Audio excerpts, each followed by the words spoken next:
చివరికి మళ్ళీ ఇక గత్యంతరం లేని పరిస్థితుల్లో జిహెచ్ఎంసీ ఎలక్షన్స్ అప్పుడు హరీష్ రావుని పట్టుకొచ్చారు, అంతే కదా.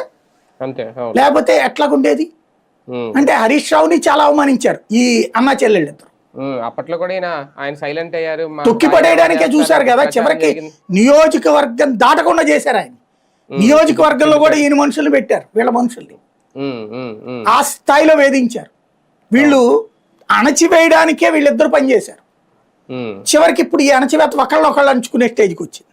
అదే కదా, ప్రజలకి ఆశ్చర్యకరమే. లేదా కేసీఆర్ పాలన గురించి వాళ్ళకి ఏం బాధ? గతం కంటే నీళ్లు తెచ్చాడు, గతం కంటే సాగుబడి పెరిగింది, నీళ్లు నిధులు నియామకాల్లో కేసీఆర్ దమ్మున్న మగాడు, సాధించి చూపించాడు. తెలంగాణ ఉద్యమం ఏ ప్రాతిపదికన వచ్చిందో చేసి చూపించాడు. అయినా ఎందుకు ఓడిపోయాడు? కుటుంబ పాలన అన్న పేరు.